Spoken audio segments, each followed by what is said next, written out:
L'une des façons modernes de communiquer au 21e siècle, ce sont les messages textes. C'est excessivement populaire, mais il y a une façon de faire. On va en parler avec Marie-Hélène, qui est docteure en chiropratique. Marie-Hélène, je recevais des messages, je tentais d'y répondre. Est-ce que j'employais la bonne méthode? Pas tout à fait. La tête vers l'avant, c'est ce que tout le monde a tendance à faire, donc la tête vraiment penchée, l'appareil bas, ça va faire en sorte qu'on met beaucoup de tension sur le haut de notre dos et sur notre cou.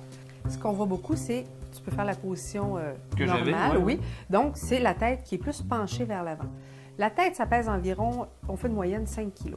Donc, c'est un poids qui est très, très important pour nos petites vertèbres au niveau du cou et pour nos muscles du cou et du haut du dos. En fin de journée, on peut se sentir fatigué au niveau du cou. Hein? Exactement. Ça fait une élongation sur nos muscles à l'arrière. Et puis, avec le temps, ils vont se contracter pour essayer de garder le poids de la tête le plus stabilisé possible. Et c'est là qu'on va développer des problèmes comme des maux de tête, des maux de cou, évidemment, des douleurs dans les trapèzes, des tensions dans le haut du dos.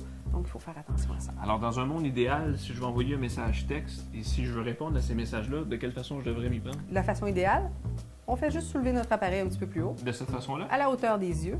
Et puis, à ce moment-là, on peut quand même communiquer facilement, mais de façon plus adéquate en gardant la tête bien alignée avec notre épaule. Et tu as raison, je sens déjà beaucoup moins de tension que juste en faisant ça comme ça. Évidemment, on s'en sert pour texter du téléphone portable, mais ça sert principalement à téléphoner. Est-ce qu'il y a des façons de faire qu'on doit éviter aussi, peut-être pour éviter des maux de cou?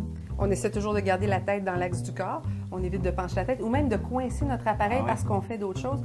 Parce que là, on va coincer les nerfs au niveau du cou. Ça peut amener, encore une fois, maux de tête, maux de cou, migraine. Ça peut même aller au niveau des engourdissements dans les bras. Quand on texte, tension au niveau des poignets, au niveau des pouces. Donc, il faut le faire, mais de façon adéquate et pas trop souvent. Excellent. Merci beaucoup, Marie-Hélène. Ça me fait plaisir.